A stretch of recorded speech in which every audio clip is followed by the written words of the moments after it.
राजस्थान में चुनावी शंखनाद के साथ ही अब सियासी गलियारों में उठापटक शुरू हो गई है।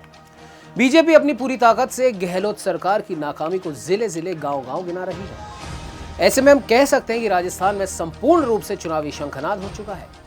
हालांकि इसके बावजूद बीजेपी के नेताओं की बयानबाजी से बीजेपी के नेता और कार्यकर्ता दोनों ही गफलत में फंसे हैं। आला कमान पिछले 1.5 साल से लगातार इशारे कर रहा है, लेकिन बीजेपी में अंदरूनी बयानबाजी है कि थमने का नाम नहीं ले रही। चेहरे को लेकर असमंजस में फंसी बीजेपी के सामने उनके ही नेता और भी ज्यादा भ्रम की स्थिति पैदा कर रहे हैं। हालांकि ये बात आला कमान और बीजेपी का हर एक कार्यकर्ता जानता है कि बगैर महारानी यानी वसुंधरा राजे के आगे पार्टी चुनाव नहीं जीत सकती। नमस्कार, मैं हूं आपके साथ उमंग माथुर और आप देख रहे हैं नवतेज टीवी।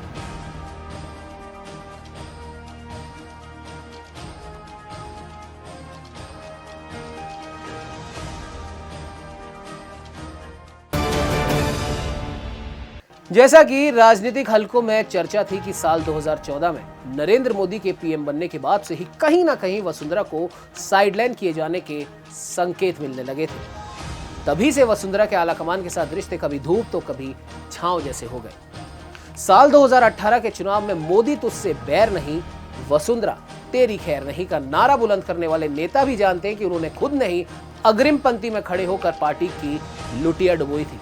हालात ये हो गए थे कि चुनाव के अंतिम दौर में वसुंधरा राजे अगर प्रचार की कमान नहीं संभालती तो बीजेपी 25 से 30 सीटों पर सिमट के रह जाती। वसुंधरा ने प्रचार की कमान संभाली तब कहीं जाकर बीजेपी 73 सीटों के आंकड़े को छू सकी। अगर बीजेपी आला कमान द्वारा एक हफ्ते पहले वसुंधरा तेरी खैर नहीं के नारे बंद करवा दिए गए होते तो आज शायद बीजेपी राजस्थान की सत्ता से 5 साल का वनवास नहीं काट रही होती। और तो और चुनाव हारने के बावजूद बीजेपी ने कोई सबक नहीं सीखा। दिल्ली से लगातार यह मैसेज दिया जाता रहा कि आला कमान वसुंधरा को राजस्थान की राजनीति से बाहर करना चाहता है। साल 2018 में हारने के बाद वसुंधरा के विरोधियों को महत्वपूर्ण पद देकर इस प्रकार के संदेश भी दिए गए। लेकिन राजस्थान की राजनीति की हकीकत यह है कि जिस तरह काकोसा यानी भैरव सिंह शेखावत का राजस्थान बीजेपी के पास कोई विकल्प नहीं था, ठीक वैसे ही आज के समय की अगर बात करें तो भाजपा के पास वसुंधरा का कोई विकल्प नहीं है। दरअसल भैरव सिंह शेखावत की रहनुमाई से साल 2003 में राजे को सीएम पद से नवाजा गया। भले ही साल 2008 में बीजेपी हार गई थी, लेकिन साल 2013 में वसुंधरा के नेतृत्व में ही बीजेपी ने धमाकेदार वापसी की। और साल 2018 में हुई हार के बाद राजस्थान में लगातार वसुंधरा का विकल्प तलाशा जा रहा था, लेकिन आज तक ऐसा हो ना सका। और हाँ, एक महत्वपूर्ण बात, साल 2020 में ऑपरेशन कमल के सफल ना होने का प्रमुख कारण यह भी था कि वसुंधरा राजे का पूरा सहयोग नहीं मिला, या यूं कह सकते हैं कि उनका सहयोग मांगा ही नहीं गया, क्योंकि सचिन पायलट तो अपने दम पर सरकार गिराने की कुव्वत में बिल्कुल नहीं थे। और कहीं ना कहीं ये बात जादूगर मुख्यमंत्री अशोक गहलोत को भी पता थी कि अगर बीजेपी आलाकमान राजे को सरकार गिराने में लगाते तो शायद राजे कांग्रेस विधायकों को तोड़कर पायलट के साथ खड़ा कर सकती थी। इसीलिए सीएम गहलोत बार बार हर मंच से कहते हैं कि राजे ने उनकी सरकार नहीं गिरने दी। और ऑपरेशन कमल की विफलता बीजेपी आला कमान के लिए एक बड़ा धक्का और सबक साबित हुई। हालांकि साल 2022 में वसुंधरा ने अपनी जबरदस्त उपस्थिति दर्ज करवाई।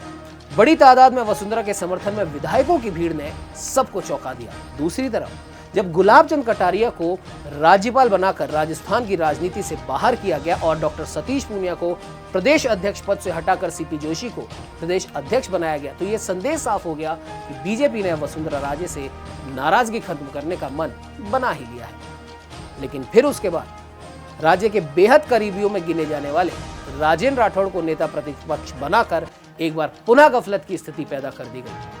और हाल ही में गजेंद्र सिंह शेखावत ने राठौड़ को सीएम कैंडिडेट बताकर आग को एक बार फिर से हवा दी है। और हाँ, इसी साल की शुरुआत में ही जब प्रधानमंत्री नरेंद्र मोदी अजमेर गए थे तब मोदी ने खुद राजे को अधिक महत्व दिया था। इससे राजे की मुख्य भूमिका में वापसी के संकेतों को बल मिला था।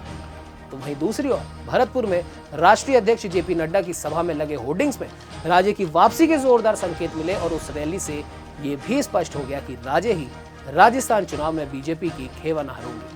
बहरहाल इन संकेतों को भाजपा में युद्ध विराम माना तो जा सकता है, लेकिन एक तरफ वसुंधरा की पोस्टरों में वापसी और दूसरी तरफ नड्डा के भाषण में शेखावत की तारीफों के पुल बांधना फिर से पार्टी नेताओं को अचमंजस में डाल रहा है। और अब हालात ये है कि कार्यकर्ता और नेता समझ ही नहीं पा रहे कि राजस्थान में बीजेपी का चेहरा आखिर कौन होगा, क्योंकि कहा जा रहा था कि बीजेपी आने वाले विधानसभा चुनाव में प्रधानमंत्री नरेंद्र मोदी के चेहरे पर चुनाव लड़ेगी। लेकिन हिमाचल और कर्नाटक में पीएम मोदी के चेहरे पर लड़ने के बावजूद मिली शिकस्त ने बीजेपी को पसोपेश में डाल दिया है और तभी से शायद बीजेपी ने रणनीति में बदलाव करना शुरू कर दिया था। बीजेपी अब पीएम मोदी के चेहरे के साथ ही साथ स्थानीय चेहरे को भी तरजीह देने पर विचार कर रही है। लेकिन इन सब के बावजूद सबसे बड़ा सवाल यही है कि आखिर कौन होगा राजस्थान में बीजेपी का चेहरा। आज के लिए बस इतना ही, दीजिए इजाजत, नमस्कार। देश और दुनिया की हर बड़ी खबर के लिए सब्सक्राइब करें नवतेज टीवी और पल पल के अपडेट्स के लिए बेल आइकन को दबाना ना भूलें, क्योंकि आपकी खबरों का भरोसेमंद साथी है नवतेज टीवी।